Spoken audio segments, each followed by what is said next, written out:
Hello Physical Fiends, it is Jordan here with a very lovely announcement, way quicker than last time because just as volumes 5 and 6 of the Neo Geo selections have been released, we have got an announcement of 7 and 8, oh baby.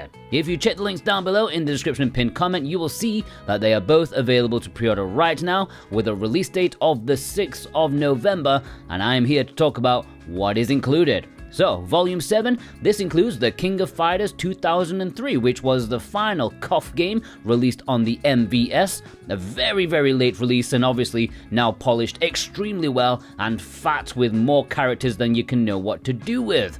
King of the Monsters 2, oh yes, this is a big improvement over the interesting original release, which was more of a wrestling game. This is more like a beat 'em up that feels all the better for it, much easier to pick up and play and enjoy. Who doesn't want to whack an Eiffel Tower into a Godzilla knockoff? Zoopapa! I have never heard of this one before, and that's what I like about these collections. Despite the small library the MVS had, there are some games to uncover and make me finally give a try. It looks like a cute, colourful game that's got a bit of Bubble Bobble or Snow Bros about it, which, you know, I am all about. It was also quite a late release apparently. Puzzle Bobble. Hell yes, like I can lose an entire evening to this addictive game, shooting coloured balls up at the sky and sticking them on other balls. It's a classic, simple but timeless.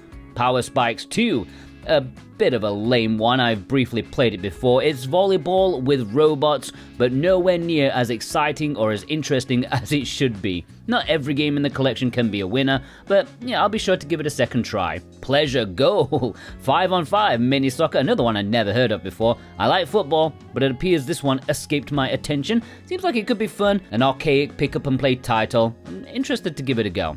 Metal Slug 5, the final Metal Slug game that released on the MVS. I think by this point the series was getting a bit long in the tooth. People probably weren't hyped about it, but outside of that, playing it without all the series' history hanging over its shoulders, you're still gonna have a really fun time. Run and gun fans will get a kick out of it for sure. World Heroes 2, not a game I've ever played, but it's a fighting game with 7 more characters than the original, and with all those included too. Fatal Fury Special is basically a fixed version of Fatal Fury 2, expanding the roster a little bit and tweaking some of the lesser appreciated features of the original. It's now faster, has a new combo system. Not that my button mashing skills would notice. Prehistoric Isle 2 is the final game in Volume 7, and it's a bit of a cult classic, this one, just the sheer premise alone. And because it's here, there is a big giant T-Rex in the middle of the cover art, like popping its head through, and it makes it the most badass volume. And with only 3 fighting games, I think this volume in particular is going to please a general audience a lot more. Before I get into Volume 8, if you're new here and you enjoy physical video games, you enjoy being informed about them with useful, digestible videos, then press that subscribe button. It will be the best thing you do today, I promise. Plus, you'll be helping the industry because the bigger this channel is, the more publishers will pay attention to the demand for physical media. So do your bit and subscribe. Okay, how about Volume 8? The King of Fighters 99. I mean, it would be silly not to have at least one King of Fighters game per volume. You gotta spread them out. Nam 1975, an MVS launch title. I can't remember if I played this one or not, but it's a pretty simple gallery shooter thing, you know, like Wild Guns, but earlier than that. Crossed Swords, oh yes, a very unique game, a hack and slash with RPG elements in an arcade game. It's a weird fusion and it supposedly works. I've never played it, but I am very excited to give it a try. It looks like Punch-Out, but with knights and monsters. Sadly, the second game, which is supposed to be even better, was only released on the Neo Geo CD and it never had English. Puzzle Bobble 2. I mean, more of the same, but I believe this one has a more focus on competitive play rather than the puzzle aspect. So while you're doing the same sort of thing, there is a completely different dynamic to it. Metal Slug 2, which I think is considered the worst Metal Slug game, mainly due to the horrendous slowdown. I can't remember if they fixed that in these ports or they kept faithful, but it was so bad they basically remade the game, changed a few aspects and called it Metal Slug X.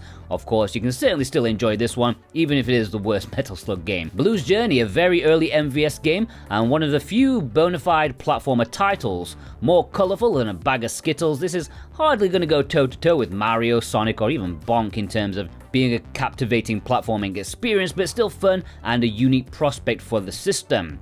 World Heroes 2 Jet, the sequel and update to World Heroes 2. There are 3 more characters and new moves. It's also faster, as you can dash across the screen like any hero worth their salt should be able to do. Super Sidekicks 2, another arcade footy game. Compared to the first game, they made the controls a bit more simple and accessible, and it holds a good acclaim from the reviews back in the day. I would definitely play this one over FIFA, and apparently this game has been delisted from the eShop, so it's physical only now. That's a bit weird. Kizuna Encounter Super Tag Battle. This is a sequel to a game called Savage Rain, and it's a weapon-based fighter, which is always cool. There are now tag battles, but even if you lose just one fighter, the match is over, which I like. It makes the games even faster. Art of Fighting is the final game, and the first game in that series, and of course, that makes it a very early fighting game, coming slightly after the original Fatal Fury. It's probably not going to be super comfortable with everyone, but it's nice to see, the origins of the genre. And 1992 is still very early for a fighting game. Definitely inferior to Street Fighter 2, which came out the year before, but it's cool to see how the genre not only evolved, but, made some mistakes as well. I mean, maybe, I don't know. And that's Volume 8. You get 4 fighting games in this one. You get the worst Metal Slug, but some really nice early titles like Blues Journey and Nam 75, the latter of which was very popular, I am sure. I bet loads of you played that while waiting for your kebab after the nightclub. If you want to pre-order either or both of those, then you can do so via the links down below in the description and pinned comment. Any purchase made massively helps support me and this channel in the best way possible.